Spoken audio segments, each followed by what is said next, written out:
Assalamualaikum warahmatullahi wabarakatuh. Hello, welcome to my presentation this time. First of all, I would like to thank our kind-hearted lecturer, Miss Sartika, SPD MPD, and also thanks my friends who I love for taking the time to listen to my video presentation today. Okay, today our topic is evaluation and testing, meaning, effects, and purpose. Let's move on to the next slide. Okay, contents. Today, the first, what is evaluation, testing, and assessment? And the second, purpose of testing. And the last one, conclusion. Okay, guys, next.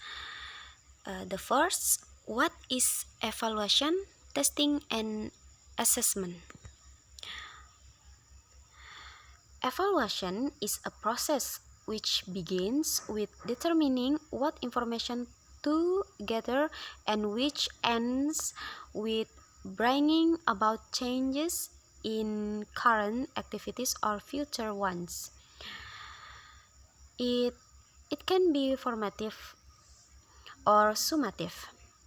Evaluation is not only a motivating factor but also shows students' progress or effectiveness in the course. Jadi apa sih evaluation ini? Evaluasi adalah sebuah proses yang dimulai dengan menentukan informasi apa yang akan dikumpulkan dan diakhiri dengan membawa perubahan dalam kegiatan saat ini atau yang akan datang.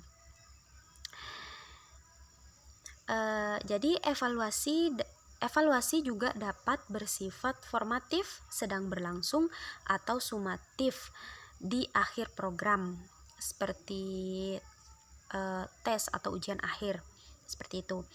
Jadi mengevaluasi pekerjaan siswa, pekerjaan guru, atau evaluasi mata pelajaran adalah bagian penting dari setiap proses belajar dan mengajar guru. Evaluasi tidak hanya merupakan faktor pendorong tetapi juga menunjukkan kemajuan atau keefektifan siswa dalam kursus. Okay, next slide.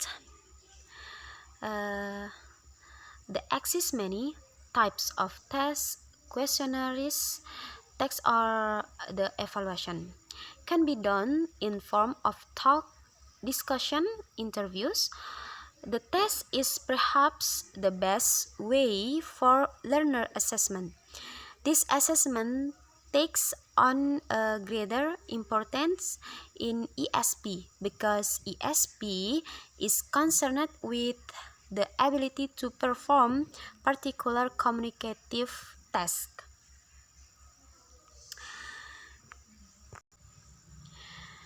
Ada banyak jenis tes, kuesioner, tugas atau evaluasi yang dapat dilakukan dalam bentuk percakapan atau diskusi atau wawancara. Tes mungkin merupakan cara terbaik untuk penilaian peserta didik. Guru dapat mengetahui apakah konten kursus memenuhi harapan peserta didik dan apakah peserta didik dapat menggunakan informasi baru dan menggunakan keterampilan yang telah dipelajari dalam situasi tertentu. Penilaian ini menjadi lebih penting dalam ISP karena ISP berkaitan dengan kemampuan untuk melakukan tugas-tugas komunikatif tertentu. Well, next, testing could be defined as a pause at reasonable intervals to look back at how well the students are performing. Testing or assessment is a useful working instrument at the teacher's toolbox. Language testing is a complex activity testing the teaching's ingenuity. It is the duty of the teacher to know the appropriate test materials for different language skills. Jadi, testing atau pengujian ini dapat didefinisikan sebagai jeda pada interval yang wajar untuk melihat kembali seberapa baik kinerja siswa. Ini adalah semacam penilaian. Metode lain untuk menilai pekerjaan anak adalah dengan siswa adalah dengan mengajukan beberapa pertanyaan kepada anak atau siswa, atau melihat pekerjaan tertentu yang dilakukan oleh siswa di waktu luangnya. Pengujian atau penilaian merupakan instrumen kerja yang berguna dalam kotak peralatan guru. Jadi pengujian bahasa merupakan kegiatan kompleks yang membutuhkan kecerdikan guru. Merupakan tugas guru untuk mengetahui materi tes yang sesuai untuk berbagai kemampuan bahasa. And the next slide. Okay. The technique of assessing speech work and the type of assessment instrument may not be identical with the technique and type of assessment instrument will require for assessing reading comprehension. Jadi, teknik untuk menilai pekerjaan berbicara dan jenis instrumen penilaian mungkin tidak sama dengan teknik dan jenis instrumen penilaian yang diperlukan untuk menilai pemahaman membaca. Jadi teknik penilaian di sini dapat digunakan skill based assessment, and then ada beberapa dari skill based assessment. The first, reading skills assessment. Maksudnya, jenis penilaian ini mengukur kemampuan siswa untuk membaca dengan lancar, memahami isi bacaan, dan menjawab pertanyaan terkait bacaan. Contohnya, tes membaca, ringkasan teks, dan tanya jawab. The second is writing skills assessment, yaitu jenis penilaian ini mengukur kemampuan siswa untuk menulis dengan jelas, terstruktur, dan sesuai dengan kaidah bahasa. Contohnya, essay, laporan, dan cerita. And the third is assessment of numeracy skills. Maksudnya, jenis penilaian ini mengukur kemampuan siswa untuk melakukan operasi matematika dasar dan menyelesaikan masalah matematikanya. Contohnya, tes hitungan, soal cerita, dan pemecahan masalah. And the fourth is speaking skills assessment. Adalah jenis penilaian ini mengukur kemampuan siswa untuk berbicara dengan jelas, terstruktur, dan sesuai dengan situasi. Contohnya presentasi, such as me, diskusi, dan debat. And the last one is listening skills assessment. Maksudnya ini adalah jenis penilaian ini mengukur kemampuan siswa untuk mendengarkan dengan penuh perhatian, memahami isi pembicaraan, dan menjawab pertanyaan terkait pembicaraan. Contohnya, tes pendengaran, ringkasan pembicaraan, dan tanya jawab. Agak mirip-mirip dengan yang pertama tadi. Oke, next slide. Okay, the second topic is purpose of testing.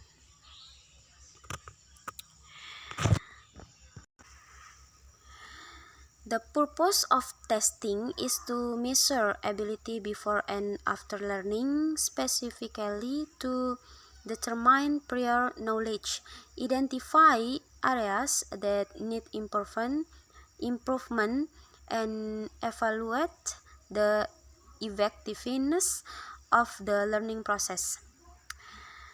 Jadi tujuan pengujian ini adalah untuk mengukur kemampuannya sebelum dan sesudah pembelajaran, khususnya untuk mengetahui pengetahuan awal, mengidentifikasi bidang-bidang yang memerlukan perbaikan, dan mengevaluasi efektivitas proses pembelajaran.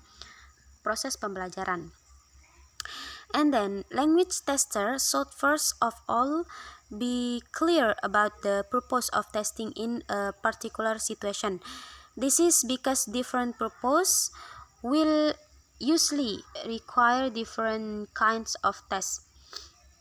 Jadi pengujian bahasa pertama-tama harus mengetahui dengan jelas tujuan pengujian dalam situasi tertentu. Hal ini dikarenakan untuk tujuan yang berbeda biasanya akan membutuhkan jenis tes yang berbeda pula. Oke.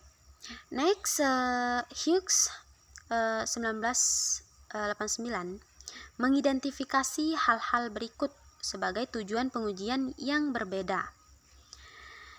The first, to measure language proficiency regardless of any language courses that candidates may have followed.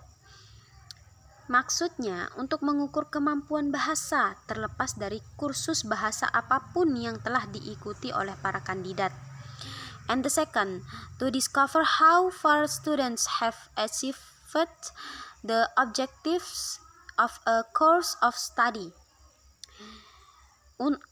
Yang kedua ini maksudnya untuk mengetahui sejauh mana siswa telah mencapai tujuan dari suatu program studi.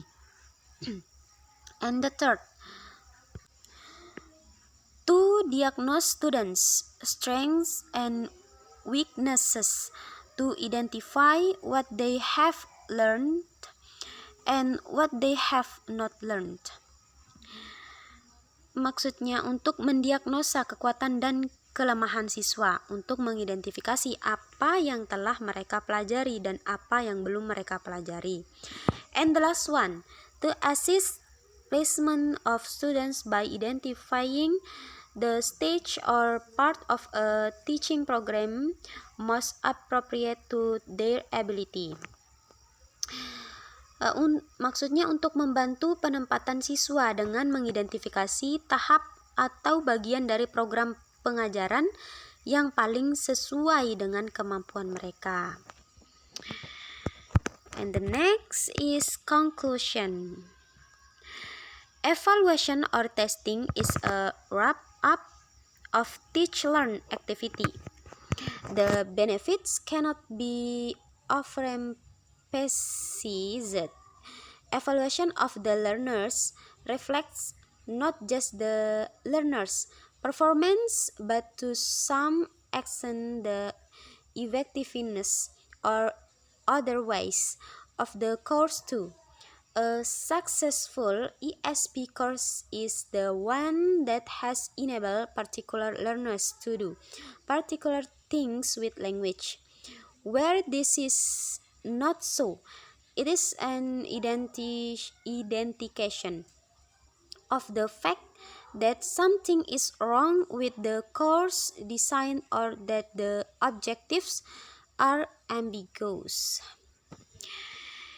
And the last one is penutup. Okay, thank you so much for listening and thank you so much for watching my video presentation today. And wassalamualaikum warahmatullahi wabarakatuh.